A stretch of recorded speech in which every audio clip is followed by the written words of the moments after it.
Bonjour et bienvenue à la Fondation SS. Je, je suis le PDG de la Fondation qui est basée aux États-Unis et en ce moment, ce webcast est en 5 langues et est enregistré. Si vous avez eu des difficultés avec l'interprétation, n'hésitez pas à nous poser une question sur le Q&A, la fonction questions et réponses. Et si vous avez d'autres questions également. Si vous pouviez répondre rapidement aux questions pré-webinaire qui apparaissent sur votre écran. Et je vais présenter les modérateurs pour la session d'aujourd'hui. Et merci encore de nous rejoindre pour la Fondation contre la maladie AHS. Sur ce, je suis ravie de vous présenter Mademoiselle Jasmine Hasmi. Quand elle a été diagnostiquée avec l'hydronacénite, elle a commencé à avoir honte, à être isolée. Il y avait beaucoup d'incertitudes, mais elle savait qu'il y avait une chose qu'elle voulait, que c'était que plus personne ne souffre comme elle.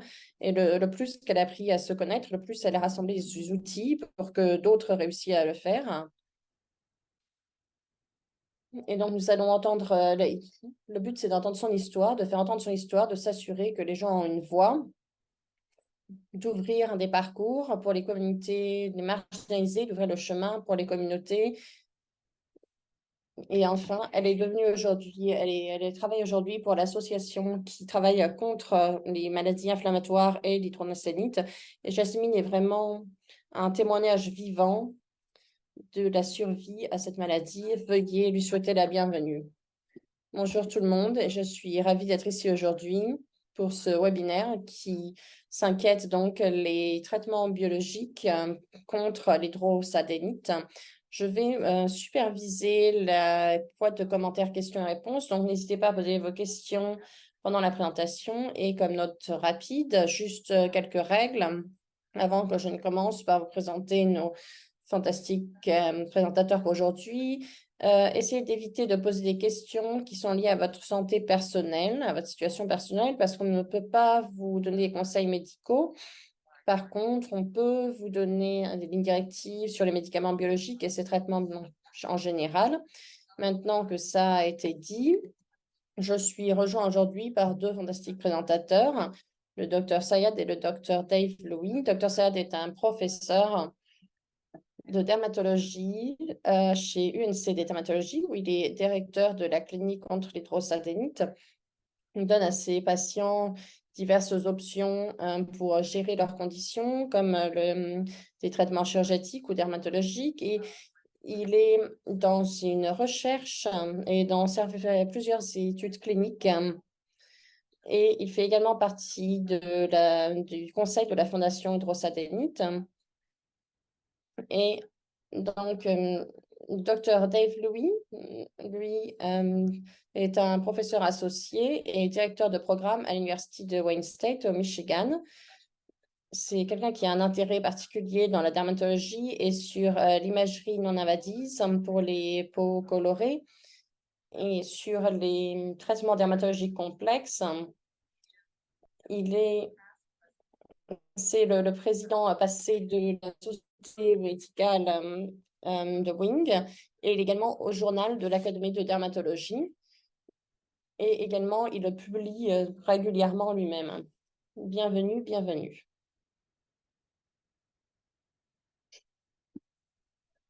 Merci beaucoup, Jasmine. Je veux voir, est-ce que Chris a pu rejoindre le webinaire? Il est censé arriver d'ici peu.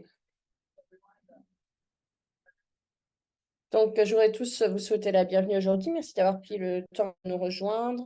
On va vous donner un petit peu une vue d'ensemble de ces traitements que vous avez pu entendre parler. Ce sont des traitements biologiques. Chris va expliquer un petit peu pourquoi on les appelle biologiques, pourquoi pas juste un médicament, même si ce sont des médicaments. C'est parce qu'il y a des choses qui font que ces traitements sont uniques. On va en parler en relation à l'hydrosadénite parce qu'il y en a deux qui ont été approuvés par la FDA pour traiter l'hydrosadénite.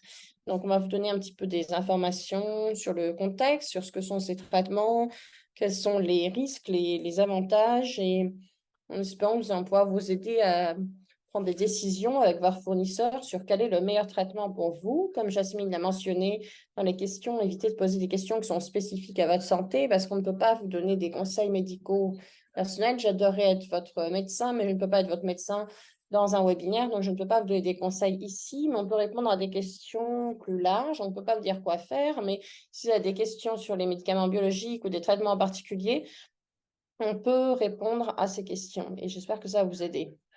Alors, maintenant, nous avons Chris, donc je vais passer la parole au Dr Sayad parce qu'il va commencer la présentation et ensuite, on va laisser beaucoup de temps pour les questions et les réponses.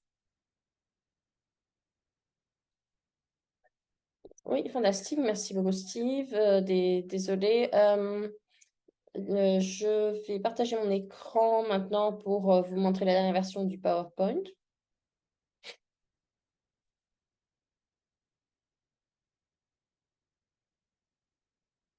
Ok, je pense que c'est bon.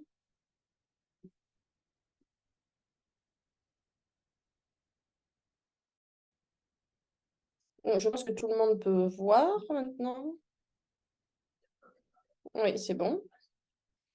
Ok, fantastique. Alors, c'est un nouveau sujet. Je suis sûre qu'il y a beaucoup de questions sur les médicaments biologiques qui sont là depuis un moment. Il y a beaucoup de conversations en ligne, c'est compréhensible parce que je pense que ça peut être un peu confus quand on ne connaît pas. Je vais vous donner quelques informations sur le contexte. Donc, je vais commencer. Les médicaments biologiques existent depuis très longtemps. Ça couvre un peu tout ce qui est d'un médicament qui n'est pas chimique, qui vient d'un système chimique. Donc, par exemple, quand les gens donnent des anticorps, ça, c'était le premier type vraiment de médicaments biologiques, des médicaments non chimiques qu'on tirait d'autres personnes humaines ou parfois des animaux comme de l'antivenin pour traiter les morsures de serpents.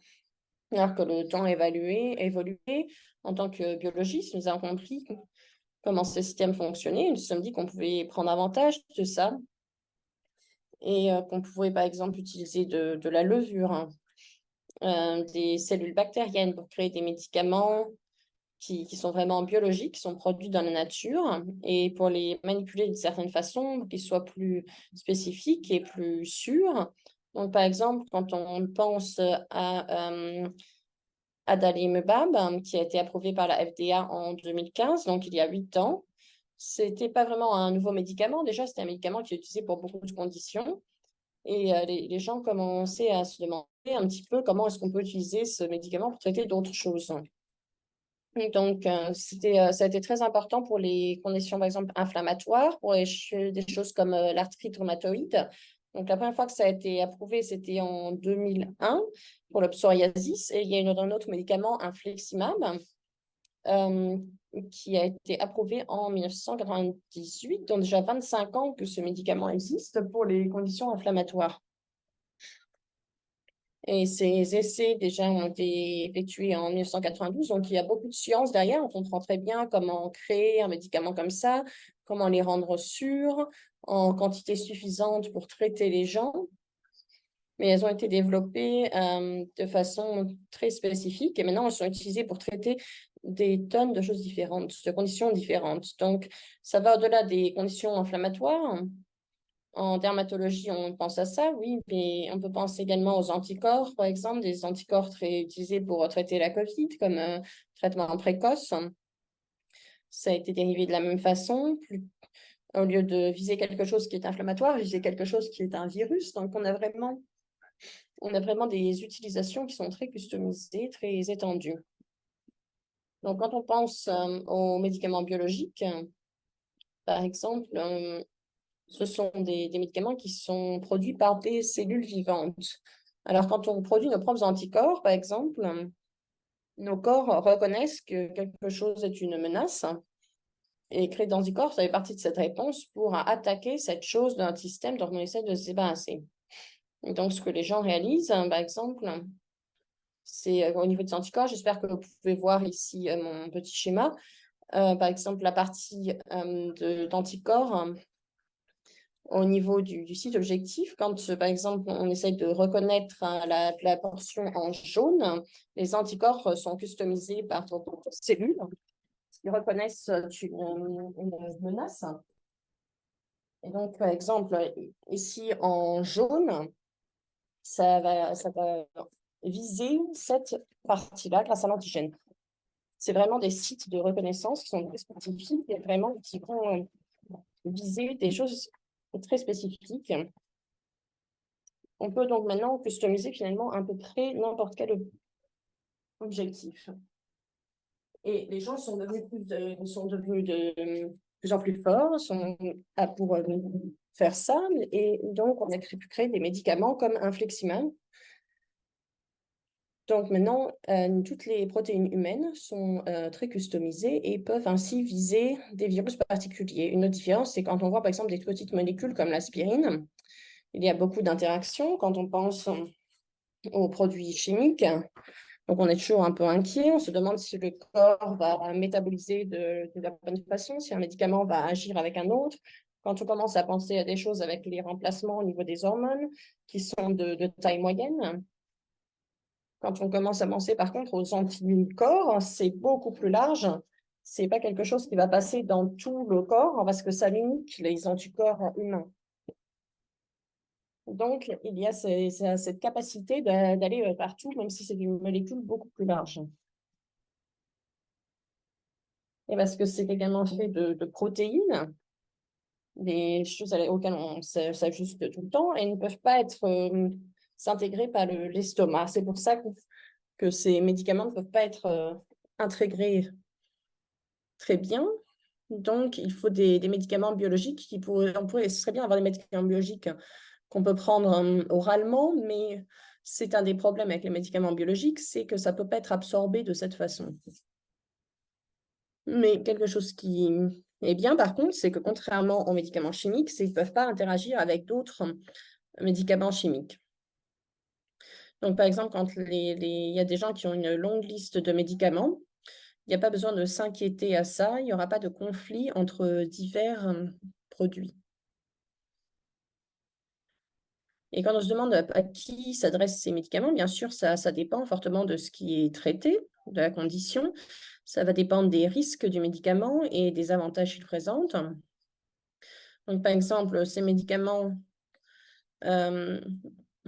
visent l'hydrosadénite sévère. Par exemple, les patients qui ont déjà au moins 5 ou plus lésions qui leur font mal, la présence de cicatrices. Et donc, c'est pour ça qu'on a eu l'approbation de la FDA. Et il faut voir comment on décrit modéré à sévère. Mais tous les patients qui souffrent d'hydrosadénisme ont au moins 2 lésions, par exemple.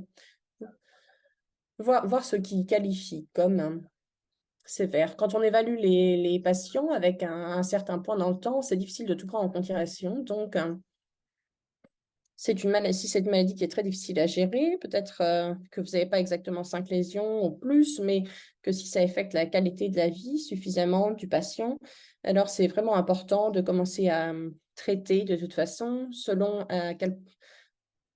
les dommages que ça cause aux patients.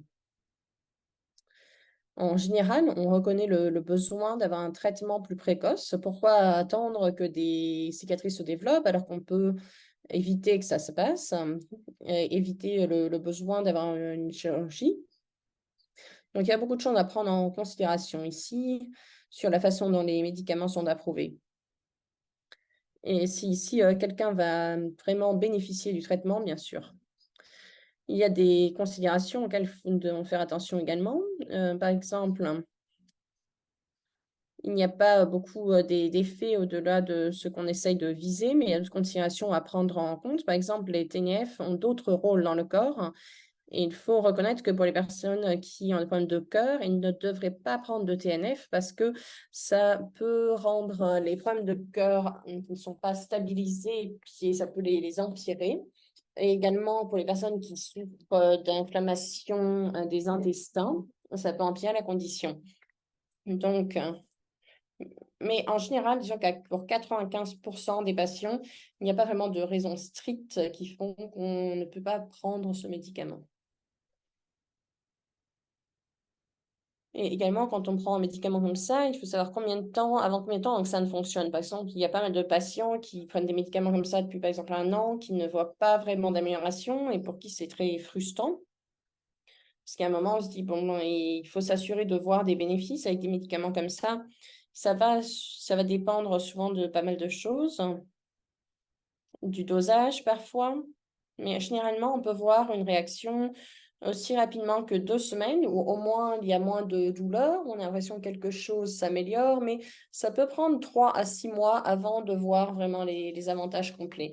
Dans certaines études, après 1 an, il y a une légère amélioration de l'inflammation, des lésions commencent à guérir, mais en général, 2, 3 mois, s'il se passe 2, 3 mois, que vous ne voyez vraiment aucune réaction, aucune réponse, généralement, je dirais peut-être que ça vaut le coup de continuer 1 an. Quand vous regardez à la courbe des médicaments avec l'hydrosadénite, généralement, les améliorations se passent sur 8 à 16 semaines et il y a un peu un plateau après. Donc, si vous ne voyez rien quand vous êtes arrivé à 12 semaines, 16 semaines, vous attendez pas à ce qu'il y ait soudainement une réaction.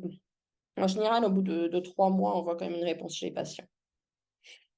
Voilà, c'est tout pour moi, pour mon point de départ. Je vais arrêter de partager mon écran et je vais repasser la parole à Dr. Dave Louis.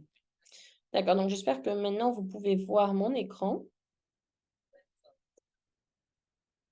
Parfait. Donc, nous vivons dans une ère fantastique où il y a tellement d'informations auxquelles nous pouvons accéder avec Internet, la capacité de partager des choses, mais je crois qu'on se rend tous aussi compte que ça va être une bonne chose et une mauvaise chose. Il y a beaucoup d'informations, mais comment est-ce qu'on peut les trier, voir ce qui s'applique à vous? Donc, on a fait des études pour voir un petit peu ce qui existait. On a fait des études pour l'hydrosadénite. Qu'est-ce qu'on peut mettre sur Internet pour l'hydrosadénite? Et nous avons regardé, par exemple, les publications Facebook. Il y a beaucoup d'activités sur Facebook, des gens qui partagent leur expérience. Et sur 40% des publications sur Facebook, demandent des informations sur les traitements. Les gens essayent de trouver des traitements. Qu'est-ce que ça marchait pour vous? Quels étaient les effets secondaires? Est-ce que c'était sûr? Et on a regardé ensuite sur Instagram, Facebook, TikTok. Et nous avons vu que la plupart des publications provenaient des patients. Des docteurs, en général, ne sont pas beaucoup sur les réseaux sociaux, même si la génération plus jeune commence à s'améliorer. Beaucoup de médecins n'utilisent Facebook que pour parler à leurs anciens camarades de classe. Et on arrive sur YouTube, les vidéos de patients ont tendance à avoir plus de likes et à être plus populaires, mais n'ont pas une aussi bonne qualité d'information. Et nous avons utilisé cet outil pour évaluer un peu les informations partagées. Nous avons vu que les vidéos de patients avaient tendance à partager des traitements qui n'ont pas vraiment de preuves qu'ils fonctionnaient, plutôt que des traitements fournis par leur médecin. Vous devez toujours un petit peu réfléchir, voir qui est-ce qui partage ça. Est-ce que c'est une source d'information sûre? Ça ne veut pas dire que vous devez ignorer ce qui n'a pas été partagé par un médecin, mais essayez de vous souvenir de ça, de regarder les choses d'un œil critique quand vous partagez des informations. Les patients aiment partager leur expérience. Il y a beaucoup de choses, il y a beaucoup de bonnes raisons pour ça. Par exemple, les pour, c'est que ça peut créer une communauté en ligne parce que vous ne connaissez pas forcément d'autres personnes qui souffrent de la même chose. Vous pouvez normaliser votre expérience. Vous n'avez pas l'impression d'être la seule personne à souffrir de cela. Et également, en partageant votre expérience en ligne, vous pouvez aider d'autres personnes. Peut-être que vous pouvez partager quelque chose qui va vraiment aider les gens, qui va vraiment avoir du sens pour eux. Par exemple, comment gérer les urgences, peut-être qu'ils peuvent vous aider, peut-être que vous pouvez les aider. Bien sûr, c'est plus facile d'aller en ligne et de voir des informations que de contacter votre médecin, que de voir un médecin. Vous pouvez instantanément aller en ligne, mais on ne peut pas généralement instantanément voir un médecin. Maintenant, les problèmes avec ça, c'est que les informations partagées en expérience, l'expérience de quelqu'un, peuvent ne pas forcément s'appliquer à d'autres. Et parfois, ça peut créer un faux espoir où quelqu'un va dire, j'ai changé mon régime alimentaire et ça a guéri mon hydrosadéine. Quelqu'un se dit, mais peut-être que ça peut m'aider aussi. Et quand ça ne les aide pas, ça le décourage, ça leur donne des faux espoirs. Il y a des gens qui ne comprennent pas forcément s'il y a des effets secondaires à des médicaments. Parfois, quelque chose va vous arriver. Ça vous arrive peut-être après que vous avez commencé le médicament, par exemple, et vous pensez que c'est un effet secondaire. Par exemple, je me suis cassé la cheville parce qu'après avoir commencé le médicament et vous dites que le médicament, ça fait casser la cheville, mais parfois, c'est pas du tout un effet secondaire, c'est juste quelque chose qui est arrivé à la personne. On ne connaît pas forcément toujours la source aussi, on sait juste qu'il y a des trolls sur Internet, il y a des gens qui ont juste envie de partager les fausses informations pour gâcher la vie des gens. Donc, il faut faire attention et voir, par exemple, est-ce que si c'est quelqu'un qui partage des fausses informations, ou qui le fait exprès. Parce que le problème aussi, c'est si on reste toujours un petit peu dans des gens qui partagent les mêmes informations, c'est le risque de, si on reste toujours entre soi, par exemple, si on parle seulement des effets secondaires d'un médicament, l'Internet va, si vous demandez, va vous dire, ah ben oui, oui, vous allez finalement entendre toujours les mêmes choses, ce qui vous fait peur, hein. C'est un genre d'écho pour vous. J'ai aussi fait une étude, quelles sont les barrières, parce que si on peut comprendre les barrières, on peut aider les gens à accéder aux médicaments dont ils ont besoin. Donc, par exemple, souvent, c'est qu'il y a la peur des effets secondaires, hein, pour tous les médicaments d'ailleurs, hein. C'est également, nous avons l'habitude un petit peu avec notre système de santé, c'est le coût, s'inquiéter, se demander est-ce que je vais devoir payer, que ça va être couvert. Et également, un tiers des patients s'inquiètent de la fréquence des injections. La plupart des gens n'ont pas très envie de se donner des injections, même s'il y a des systèmes qui rendent des choses la plus facile possible, mais ça inquiète toujours les gens. C'est à quelle fréquence est-ce que je dois me donner cette injection? Et je voudrais vous donner un petit peu une vue d'ensemble des effets secondaires, mais on n'explique pas toujours ce que ça veut dire. Quand on fait une étude pour un médicament et que c'est taxé par la FDA, la FDA a une règle qui dit que si quelque chose se passe chez plus de 1% des patients qui sont dans l'étude et que ça se passe plus souvent chez les gens qui reçoivent un médicament actif par rapport aux personnes qui reçoivent un placebo, qui ne reçoivent pas le médicament, alors là, c'est considéré un effet secondaire. Donc, si plus des personnes l'ont, un peu plus que le placebo. Il suffit que ce soit une personne de plus dans le groupe que dans le placebo pour que ce soit considéré comme effet secondaire. C'est pour ça que parfois, si on regarde les données d'études, parfois ça donne l'impression que certains effets pour le placebo, pour le médicament sont pareils, mais c'est un petit peu plus élevé pour le médicament, alors c'est compté comme effet secondaire. Et une idée intéressante, c'est que votre risque d'effet secondaire dépend aussi de la maladie que vous avez. Il y a certaines maladies qui augmentent votre risque d'avoir des problèmes de santé et parfois ces effets secondaires vont donc apparaître comme effet secondaire du médicament, mais c'est parce que votre risque est un petit peu différent selon la maladie que vous avez. Et puis, il y a quelque chose également qui s'appelle un avertissement black box, qui est l'avertissement le plus important, le plus sérieux de la FDA. C'est quelque chose qui est important parce qu'il y a cette liste d'effets secondaires, mais ceux-là, c'est ceux qui sont vraiment les plus, ceux qui apparaissent dans un cadre noir. Ce sont ceux dont il faut parler avec les patients quand on est un médecin. C'est les effets secondaires sérieux et il faut vraiment les mettre en valeur pour s'assurer d'avoir cette conversation. Quand je parle des effets secondaires, je parle toujours également des effets secondaires qui viennent de ne pas traiter votre condition, votre hydrosadénite, parce que c'est une maladie qui progresse et qui finit par causer des dommages à la peau, aux tissus. Et donc, il y a des effets secondaires. Si vous continuez à laisser les choses s'empirer, c'est quelque chose dont il faut parler avec votre médecin également, parce qu'il y a des effets secondaires si vous ne faites rien. Et enfin, on veut toujours équilibrer les risques et les avantages. Donc, les avantages peuvent être contrôler la maladie, éviter qu'elle ne s'empire, et parce que c'est possible que ça progresse, améliorer les symptômes, ce qui est la chose la plus importante pour les patients, que la douleur soit sous contrôle, améliorer la fatigue. Et c'est important également de voir quels effets secondaires peuvent être réversibles. Parce il y en a qui s'arrêtent quand les gens arrêtent le médicament. Pour moi, ça, c'est vraiment important de savoir si j'ai un effet secondaire et que je sais quand les gens ont ces effets secondaires et arrêtent de prendre ce médicament et reviennent à la normale, alors je me sentirai un petit peu mieux. Je me dis, bon, c'est pas permanent. Et enfin, spécifiquement, quand on parle d'hydrosadénite, le traitement peut éviter les chirurgies parce qu'on sait qu'il y a des cicatrices et qui font qu'au bout d'un moment, des patients ont besoin de chirurgie. Et si on peut traiter les patients plus tôt, on peut éviter ça. Et ça peut éviter certaines des complications également.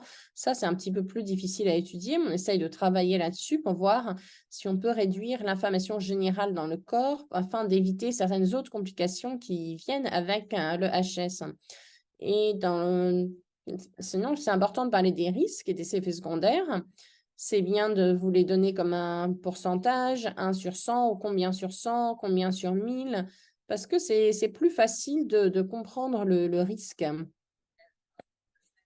Comme Chris l'a mentionné, les médicaments biologiques ne sont pas injectables. Donc, pour des personnes pour qui c'est vraiment un gros problème. Ils ont peur, par exemple, des aiguilles, ils ont peur d'une injection. Donc, c'est quelque chose à prendre en considération. Et il faut également prendre en considération les autres problèmes de santé.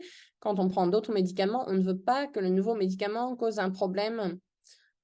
Par exemple, si vous avez des problèmes de cœur, et également, il faut considérer le coût. C'est quelque chose qu'on considère tout le temps quand on parle des médicaments parce que vous ne pouvez pas payer, alors ce n'est pas une option.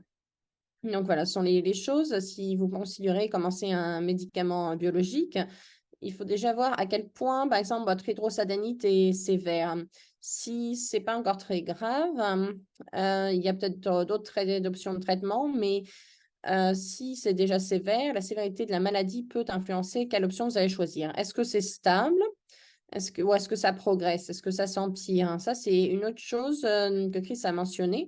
Peut-être que votre maladie n'est pas tellement horrible maintenant, mais si vous avez de plus en plus de réactions, si ça vient de plus en plus souvent, ça veut peut-être dire que ça progresse et vous voulez faire arrêter cette progression avant qu'elle ne devienne plus sévère. Quand on parle d'autres traitements que nous avons pu commencer avant, d'autres problèmes de santé que vous pouvez avoir, et il y a également le risque de ne pas traiter ou de sous-traiter. Qu'est-ce qui va m'arriver si je ne prends pas ce traitement? Et bon, on n'a pas de boule de cristal, on ne peut pas savoir exactement ce qui va se passer, mais c'est là que votre médecin peut peut-être vous dire, bon, en se basant sur ce qui s'est passé, votre maladie est en train de progresser, et voilà ce qui me fait peur, voilà ce qui pourrait se passer. Et la couverture et le coût sont à prendre en considération également. C'est quelque chose que Chris a mentionné également, la fenêtre d'opportunité qu'on parle pour l'hydrosadénite, parce que ça cause des dommages au tissu et que la maladie progresse. C'est important de traiter quand on voit que ça commence à s'empirer avant qu'il ne soit trop tard. Mais vous ne voulez pas trop attendre, vous ne voulez pas rater cette fenêtre d'opportunité. Il faut vraiment avoir un diagnostic le plus vite possible. Il faut vraiment que les gens soient sensibilisés. Les effets secondaires sont différents selon les médicaments. L'un de ceux qu'on voit avec les médicaments biologiques, c'est un petit peu de douleur au niveau du site d'injection, peut-être une petite boule à cet endroit parce qu'il y a une aiguille qui va rentrer pour donner le médicament. Souvent, ça diminue un petit peu le système immunitaire à différents degrés. Donc, ça peut augmenter votre risque d'avoir certaines infections. Donc, c'est important d'en parler à votre médecin si vous avez eu des infections, si vous pensez que vous avez une infection là. Ce qui est un petit peu difficile avec l'hydrosadénite, ça peut ressembler à une infection, même si ce n'en est pas une, et ça peut s'infecter. Donc, c'est une conversation compliquée avec l'hydrosadénite, mais parlez-en à votre médecin si vous êtes inquiet. Mais également, si vous avez, par exemple, la tuberculose, mais que vous avez et que vous n'êtes pas au courant parce que vous n'avez pas de symptômes, ça peut empirer les choses quand vous commencez le médicament biologique. Et enfin, certains médicaments ont donc un avertissement qui est mis dans un encadré pour certains types de cancer du sang comme le lymphome. Et on pense également à d'autres choses. Par exemple, si vous avez des antécédents de cancer ou vous avez un intestin irritable, ça nous aide à choisir un petit peu quel médicament pourrait être le meilleur pour vous en considérant ces autres problèmes. Et enfin, les coûts. Vous n'allez pas vouloir payer.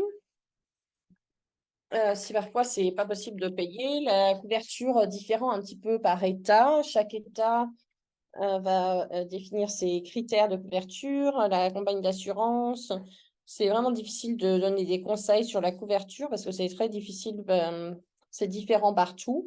Et il faut également avoir une autorisation avant. Vous ne pouvez pas avoir l'autorisation avant que l'assurance n'ait tout revu, voir si vous répondez bien aux critères. Également, c'est ce qu'on appelle la thérapie par étapes.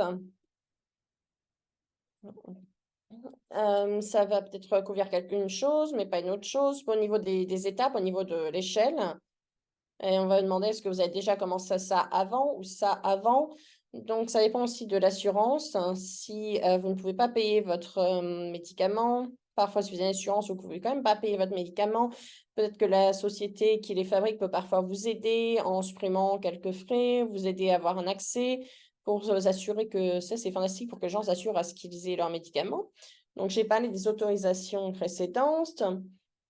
Donc, c'est quand les sociétés vérifient les règles pour que vous puissiez avoir ces médicaments. Est-ce que vous répondez aux critères? Est-ce que vous répondez aux règles? En général, ça demande d'abord cette thérapie par étapes où on vous dit il faut d'abord essayer ça en premier, ensuite essayer ça en premier. On va peut-être demander à votre médecin vos antécédents médicaux. Qu'est-ce que vous avez déjà essayé? Qu'est-ce que ça a causé? Si vous voyez qu'il y a un médicament qui demande une autorisation d'apport, d'avoir une autorisation d'apport, vous demandez déjà à votre pharmacie. Parfois, des pharmacies vont... Vous pouvez appeler votre assurance.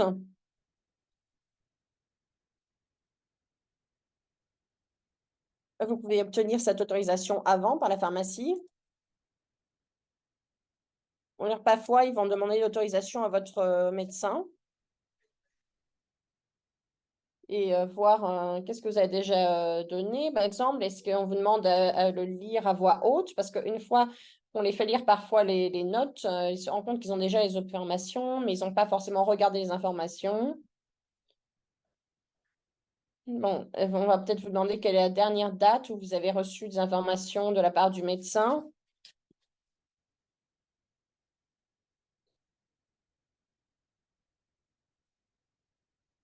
Si vous pensez que votre compagnie d'assurance rend les choses plus difficiles qu'elles ne devraient l'être, chaque État a une façon pour vous de demander à l'État de vérifier ce que la compagnie d'assurance est en train de faire. Ils vous doivent un service. Donc, si vous pensez vraiment que votre compagnie d'assurance est en train de faire de quelque chose qui n'est pas juste, qui ne fonctionne pas pour vous, vous avez des droits, vous pouvez faire des demandes. Et parfois, on peut combiner ce genre de traitement biologique avec d'autres traitements. Par exemple, pour l'hydrosadénite, il y a beaucoup de patients qui ont besoin d'une combinaison de choses. Donc, si les deux traitements, les biologiques et le deuxième, par exemple, si vous avez, ça diminue votre système immunitaire, ça pourrait augmenter certains risques.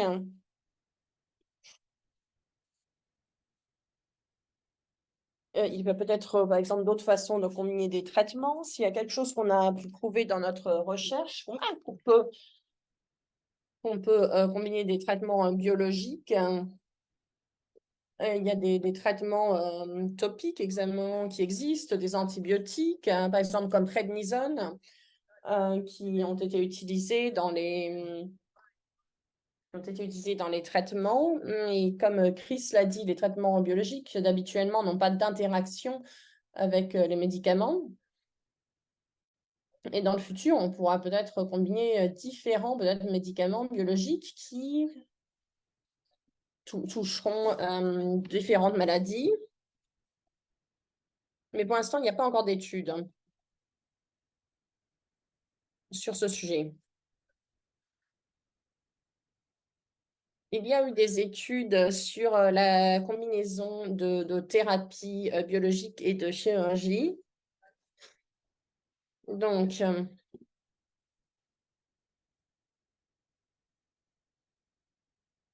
par exemple, il y a des études qui montrent que la chirurgie peut aider les médicaments biologiques à mieux fonctionner. Parce que parfois, vous êtes obligé de faire quand même une chirurgie et d'avoir aussi un traitement biologique. Et donc là, d'un seul coup, ça marche vraiment très bien parce que les deux sont combinés. Donc, on sait que c'est sûr pour l'utilisation.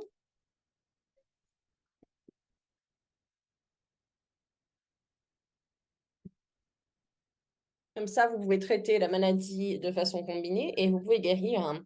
Et je voudrais juste prendre une minute pour la prise de décision partagée, qui est l'idée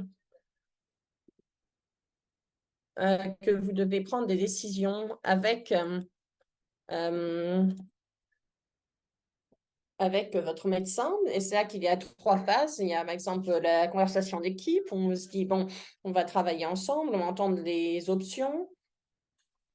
Et on va réfléchir à ce qu'on va faire ensuite, considérer toutes les options, considérer tous les risques, considérer tous les bénéfices. Et enfin, la prise de décision, c'est quand le fournisseur et les patients amènent chacun quelque chose à la table. Donc, par exemple, le fournisseur de soins sait quelles chirurgies sont disponibles, connaît les risques, connaît les avantages. Et vous, en tant que patient, vous apportez votre expérience, vos connaissances, vos préférences quand il s'agit des coûts, du temps, des inquiétudes.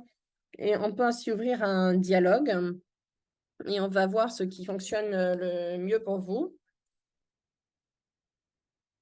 Et vous pouvez décider avec toutes les informations. Donc, vraiment, la prise de décision partagée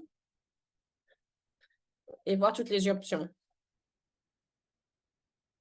Et pour traiter la maladie, on va voir ce qui est le mieux. Donc, vraiment prendre la prise de décision partagée, c'est le mieux pour cela, c'est vraiment de considérer vos préférences. Et je crois qu'on a déjà pas mal de questions qui sont arrivées dans la boîte de commentaires. Oui, merci beaucoup, docteur, pour ces 2 fantastiques présentations. Nous avons déjà beaucoup de questions, donc on devrait déjà commencer à répondre à ces questions. Donc, une question que nous avons, c'est est-ce que c'est possible d'expliquer les différentes étapes d'hydrosadénite?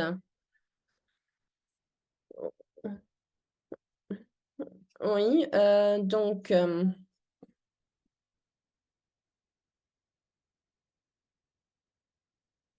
par exemple, différentes étapes, on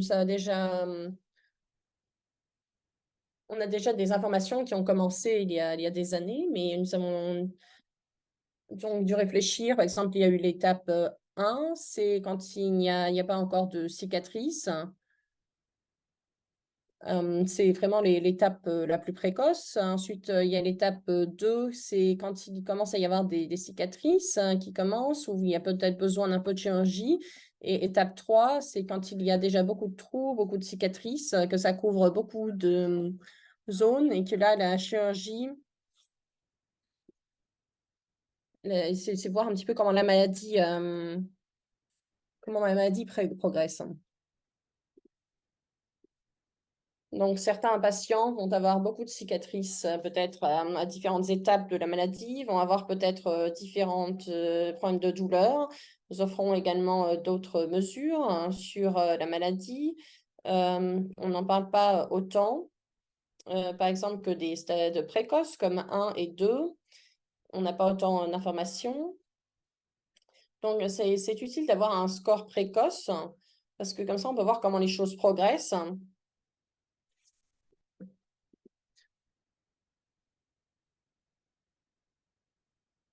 Mais par exemple, un patient qui a 5 ou 5 à 10 lésions, c'est déjà très, très actif.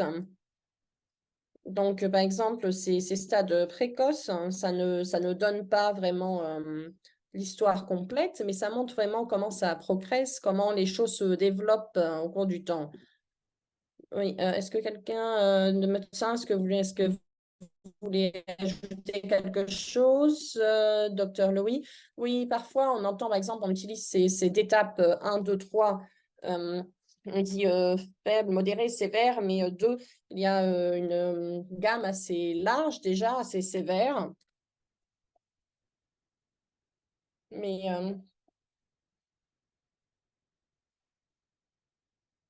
donc pourquoi, par exemple, est-ce on y a besoin d'un test TB, qui est un test de la tuberculose qui est demandé? Donc, certains médicaments biologiques bloquent certaines parties du système biologique, du système immunitaire. Donc, notre maladie essaye, quand on souffre d'hydrosalmonite parfois et qu'on prend des médicaments biologiques, ça peut empêcher notre corps de se battre contre la version de la tuberculose, parce qu'il y a une version de la tuberculose en partie qui s'appelle la tuberculose latente, qui est une tuberculose que vous avez, mais elle n'est pas active, c'est juste là, c'est dans vos poumons, elle attend, et vous pouvez la voir, mais vous n'avez aucune idée que vous avez la tuberculose, que vous y avez été exposé, parce que vous n'avez pas de symptômes. Et peut-être que votre corps essaye d'éliminer cette tuberculose. Certaines personnes ont une tuberculose qui devient ensuite plus active quand ils prennent des médicaments biologiques. Et donc, on doit vérifier avant si vous n'êtes pas une des personnes qui ont la tuberculose et qui ne savent pas, parce que ça risque de devenir actif. Parce que si on découvre que vous avez la tuberculose et que vous ne saviez pas, il y a des traitements pour traiter ça pour les gens qui ont cette tuberculose latente. Ça ne veut pas dire que vous ne pouvez jamais avoir un traitement biologique. Ça veut dire, par contre, qu'il faut traiter quelque chose avant pour éviter de rendre cette tuberculose active.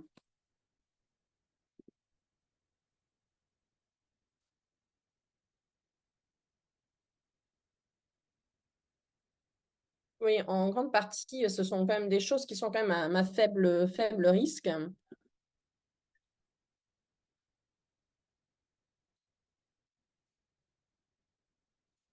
Et par exemple, d'abord, il va falloir traiter. Donc, c'est pas forcément quelque chose euh, qui fait que vous allez jamais pouvoir avoir le traitement biologique. Je veux dire, par exemple, la tuberculose, bien sûr, ça fait toujours un petit peu peur, mais comme les taux sont assez bas, vous pouvez juste faire une petite vérification d'abord, faire un petit examen et voir si vous en souffrez. Il y a pas mal de tests qui reviennent comme des faux positifs. Donc, par exemple, même si la personne n'a pas la tuberculose, la personne est positive quand même. Alors, on fait des X-rays. Souvent, ça revient négatif. Donc, parfois, on fait des tests un peu plus souvent qu'on a besoin et à cause des essais cliniques. Et c'est la façon dont on l'a fait pendant les essais cliniques. C'est la façon, peut-être que les lignes directives vont changer, peut-être qu'une fois ce sera juste un examen, peut-être que ça deviendra un petit peu plus lax, mais il vaut mieux être sûr, surtout que la tuberculose est très traitable de nos jours. Donc voilà, on va passer à la question suivante. Comment est-ce que vous avez découvert que les produits biologiques comme... laissez-moi reposer cette question différemment en fait. Est-ce que les médicaments biologiques peuvent guérir plus d'une condition? Par exemple, s'il y a des comorbidités ou des conditions de peau qu'un patient peut avoir en plus de l'hydrosadénite, est-ce que vous avez déjà ça?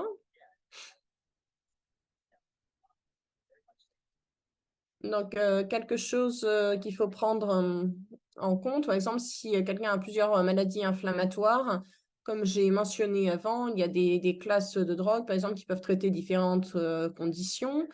Par exemple, la FDA a déjà approuvé certains médicaments pour plusieurs maladies inflammatoires, différents types d'arthrite. Donc, souvent, on prend effectivement ça en considération. Donc oui, si on a un patient qui souffre de psoriasis, de maladies inflammatoires des intestins, oui, alors bien sûr, Retina, ça peut couvrir tout ça. Par exemple, il y a d'autres médicaments qui peuvent couvrir l'arthrite inflammatoire. Il y a d'autres médicaments qui peuvent couvrir la dermatite. Donc vraiment, il y a une plateforme pour sélectionner euh, et traiter plusieurs choses en même temps. Parfois, si on a besoin de plusieurs médicaments, on essaye de les empiler. Oui, j'adore quand je peux trouver un médicament qui est indiqué pour différents problèmes et que ça peut aider à tout régler d'un coup. On espère toujours vraiment ça, c'est tout ce qu'on cherche toujours. C'est une des choses qu'on prend en compte dans la décision. Est-ce que les produits biologiques peuvent perdre de l'efficacité? Il y a certaines études, certaines recherches qui disent oui, si ça marche, si un patient, ça va toujours marcher, mais sur certains patients, parfois, ça peut perdre son effet et on ne comprend pas vraiment pourquoi. comme Chris l'a mentionné, ce sont des grosses molécules qui flottent un petit peu dans notre corps, comme les anticorps, et on ne peut pas former ses propres anticorps contre ça. Donc, au début, on s'est dit, ah ben voilà, c'est ça, vous faites un anticorps et ça se débarrasse du produit biologique, c'est pour ça que ça ne marche plus. Mais en fait, en faisant plus de recherches, on s'est rendu compte que non, ce n'était pas ça. Il y a des gens qui ont des anticorps et pourtant le médicament biologique marche quand même. On peut maintenant mesurer les anticorps, mesurer le niveau d'anticorps dans votre sang. Donc, si on pense que ça perd de son effet, ce qu'on fait souvent maintenant comme étape suivante, c'est qu'on regarde s'il y a des anticorps contre le médicament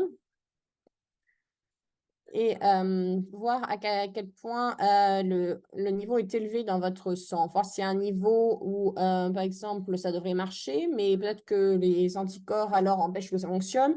Mais des fois, peut-être si vous perdez de l'effet, ça peut nous aider à voir si on doit changer la dose du produit biologique, hein, voir si on doit faire un petit peu plus élevé, si on doit penser à quelque chose d'un peu plus élevé. Donc, on essaye toujours de voir un petit peu pourquoi ça marche sur certaines personnes et pas pour d'autres. Mais bon, en tout cas, on commence à avoir des études maintenant pour essayer de répondre à la question, de voir pourquoi ça se passe, pourquoi ça devient moins actif pour cette personne. Oui, tout ça, c'est des bons points, oui, Steve. Pour certaines personnes, en tout cas, ça continue à s'améliorer au cours du temps. Et pour la plupart des patients, d'ailleurs, si ça marche bien, au bout de 3 à 6 mois, ça peut durer pendant un an, plus d'un an. C'est pour ça que les médicaments, maintenant, on laisse ouvert. On dit, par exemple, pas on va vous traiter pour 6 mois. On dit, bon, bah, on va continuer à vous traiter. On n'a pas un médicament qu'on peut prendre une seule fois. On aimerait tous savoir ça, mais bon, en général, on voit comment les choses évoluent. On a de plus en plus de patients qui ont la vingtaine et on a des patients qui ont également 30 ans, 40 ans, 60 ans. Et peut-être qu'on peut voir si ça s'améliore avec le temps. Mais bon, on est obligé de voir un petit peu comment les choses évoluent, voir combien de temps les médicaments vont durer et voir si avec le temps, on peut essayer de diminuer. Ce sont souvent nos attentes qui changent avec le temps. Par exemple, si le corps va 50% mieux, tout le monde ne se sent pas très positif forcément tout au début. Mais si au bout de 9 mois, d'un an, vous disiez, bon, j'aviez 10 lésions avant, maintenant j'en ai 3 ou 4, mais je dois quand même porter un bandage, vous avez peut-être l'impression que c'est pas si positif. Parce qu'il y a toujours la maladie, le HS qui est toujours là, qui vous donne des problèmes. Donc, si c'est une réponse assez modeste, on réfléchit un petit peu, qu'est-ce qu'on doit changer d'autre, qu'est-ce qu'on doit faire pour au moins essayer de stabiliser les choses. Par exemple, il y a toujours d'activité, mais est-ce que vous avez développé de nouvelles lésions? Est-ce que ça se développe ou est-ce que c'est stabilisé? Comme par exemple, est-ce qu'on peut combiner divers médicaments? Est-ce qu'on peut combiner avec de la chirurgie? Dire, bon, est-ce que je vais mieux, mais j'ai 3 zones où ça ne veut vraiment pas partir. Bon, c'est pas pire, mais c'est pas mieux. Avec les médicaments, bon, ça pourra continuer à améliorer les choses, mais après la chirurgie. Mais il y a plusieurs considérations à prendre en compte. C'est pas toujours aussi parfait que ce qu'on veut. Absolument. Maintenant, parlons d'être enceinte.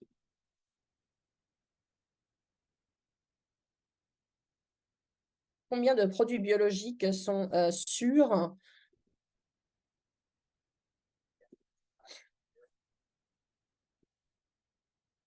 Vous allez sûrement avoir des réponses différentes par différentes personnes. Je vais vous dire ce que moi j'en pense. Donc, par exemple, il y a des médicaments qui sont utilisés depuis longtemps et pour cette raison, euh, ces médicaments n'ont pas toujours été étudiés sur des patientes enceintes parce que c'est des médicaments qui ont été tellement populaires qu'il y a souvent eu des personnes enceintes qui ont pris ce médicament qui sont pas toujours qui ne savaient pas toujours qu'ils attendaient un enfant et donc on sait qu'il n'y a pas eu de risque pour le fœtus, pas de risque pour le bébé quand il est né ou pour le parent. Et bon, au cours du temps, comme les gens ont reconnu ça, que les maladies inflammatoires elles-mêmes peuvent avoir un impact sur la grossesse ou sur certaines maladies des intestins, les gens vont dire par exemple, bon, bah, d'accord, il y a des bonnes données sur la sécurité. Donc, bon, ça a été fait de façon intentionnelle, hein. Si vous regardez, par exemple, les patients qui suivent de maladies des intestins inflammatoires, qui sont traités pendant toute leur grossesse, qui essayent parfois de l'arrêter pendant le dernier mois pour que le bébé n'ait pas trop de médicaments dans son corps quand il est né, juste parce que les gens préfèrent faire attention. Donc, en général, avec un dramatisme, par exemple, si un patient a vraiment un très mauvais cas de hydrosadénite, vraiment, j'hésiterais vraiment à arrêter le médicament parce que les choses risquent d'être hors contrôle. En particulier en fin de grossesse, il y a peut-être plus de risques, voir un petit peu ce que le patient va souffrir après avoir de naissance également. Donc, généralement, j'hésiterais pas à continuer.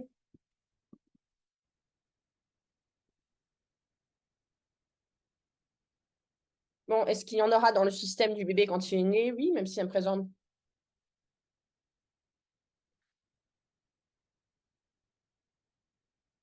Donc, vraiment, il y a tellement de vaccins qui sont appliqués aux enfants, par exemple, dans les 6 premiers mois de vie. Donc, je vais juste devoir mentionner à la mère de ne pas donner certains des vaccins, par exemple, hein, qui peuvent avoir des interactions. Mais la plupart des vaccins peuvent être donnés dans les 6 premiers mois, s'il n'y a pas de problème. Donc généralement, je n'hésite pas à continuer la grossesse, continuer le médicament pendant la grossesse. C'est parfois moins clair avec les inhibiteurs qu'on utilise pour l'eczéma. Il n'y a pas autant d'informations. Ces médicaments ne sont pas là depuis si longtemps, mais pour l'instant, on n'a pas d'indication que ça cause des problèmes. Euh, mais je pense qu'on est de plus en plus rassurés alors que le temps passe, qu'il n'y a pas vraiment d'effets. Donc, je ne veux pas non plus continuer à parler de ça pendant trop longtemps. Donc, si tu veux reprendre, non, non, vous avez très bien parlé. Et le fait que ces médicaments fonctionnent comme des anticorps, ils ne peuvent pas, ils ne peuvent pas forcément être transmis au bébé. Je veux dire, si c'est une maladie sévère, je pense que c'est mieux que ce soit sous contrôle pendant la grossesse, que ce soit sous contrôle quand le patient donne naissance. Et pour moi, je suis plus rassurée de me dire que certains médicaments biologiques, justement, sont approuvés jusqu'à 6 mois. Donc, par exemple, si un bébé de 6 mois peut recevoir ce médicament, bon, il y a des risques et d'avantages et c'est un défi parce que, par exemple, si votre hydrosadénite revient alors que vous êtes sur le point de donner naissance, et les gens qui justement souffrent de HS souvent ont plus de risques de devoir accoucher par césarienne parce que s'il y a à ce moment-là une inflammation, ils vont opter pour une césarienne. On n'a pas beaucoup de données sur donner le sein allaité sous médicaments biologiques, hein. Mais vu que c'est des médicaments donnés par injection, même s'il y en a un petit peu dans le lait, quand le bébé l'ingère, ça va être dissous dans l'estomac de toute façon. Donc, ça me rassure toujours de vous dire que ces médicaments ne peuvent pas être pris oralement, justement. Ça ne marche pas si vous les prenez oralement, parce que sinon, vous les ingérez. Oui, et juste avant d'utiliser des produits biologiques,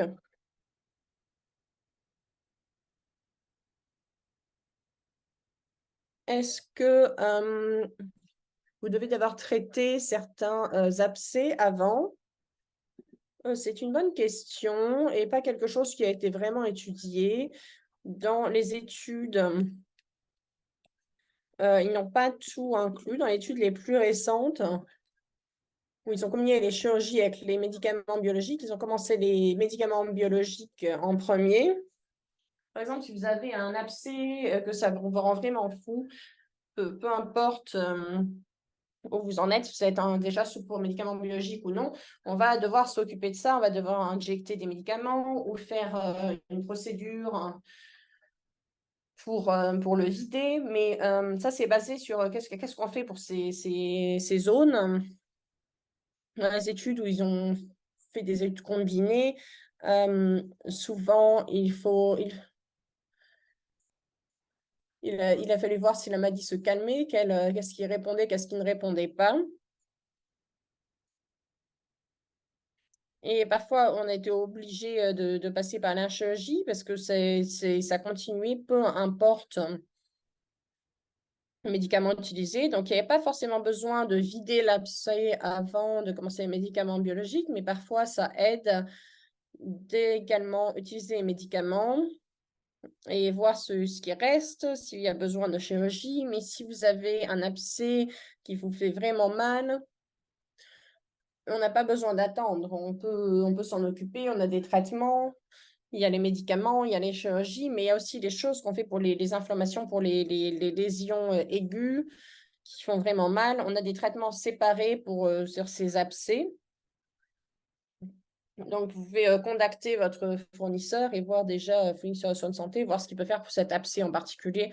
Oui, puis également, s'il y a un abcès qui est présent, ce qui peut inquiéter, on peut être inquiet qu'il y ait une infection, mais on ne peut pas dire, par exemple, la chaise, même si ça ressemble à une infection, ce n'est pas souvent une infection. Donc, même si ça vous rend vraiment fou, qu'il y a un abcès, vraiment, c'est une raison de traiter ça rapidement, d'améliorer les choses, hein, parce que c'est pas une infection vraiment, mais c'est quelque chose qui est un peu hors contrôle et qu'il faut traiter de façon plus agressive.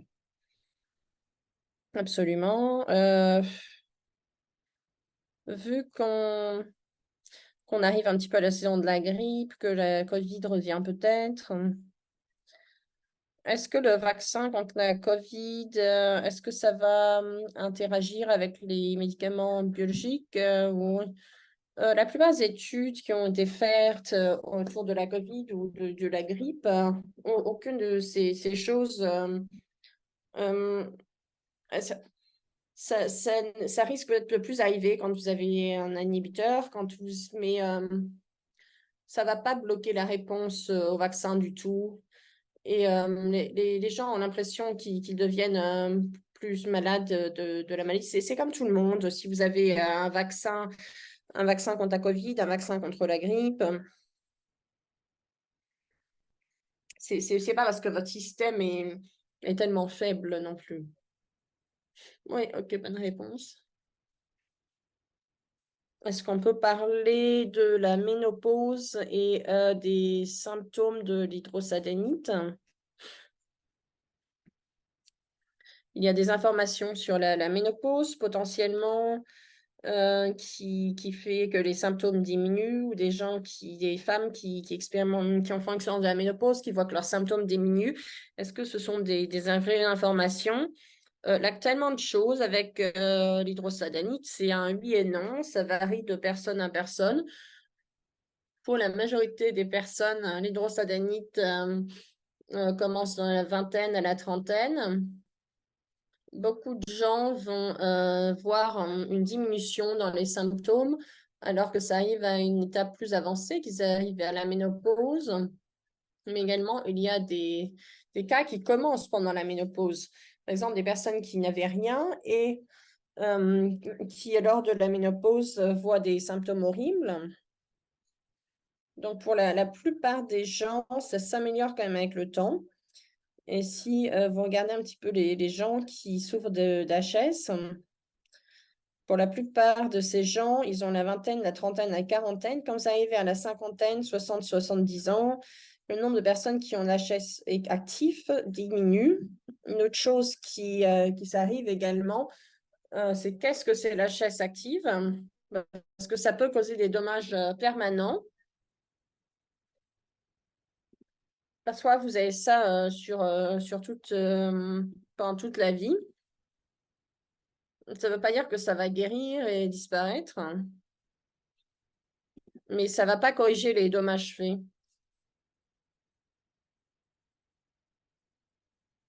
Oui, ménopause ou non, il y a des exceptions à la règle. Il y a des gens qui ont 60, 70 ans qui souffrent toujours d'HS, d'hydrosadénite, mais c'est beaucoup moins commun. Donc, sur ce, on va devoir finir. Merci à tous. Nous avons 32 autres questions, mais hélas, nous ne pouvons pas y répondre à tous parce que nous avons un temps limité. Mais je voudrais tous vous rappeler de répondre à l'enquête après les questions et réponses. Et également, vous allez voir une fenêtre pop-up, vous allez pouvoir répondre. Et nous allons partager ce webinaire. Enfin, après ce webinaire, ce sera suivi par une feuille d'information et les questions et les réponses.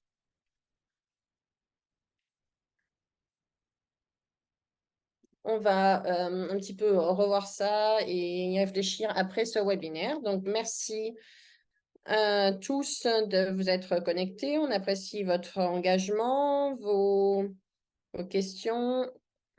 On espère vous revoir pour un prochain webinaire. Merci beaucoup.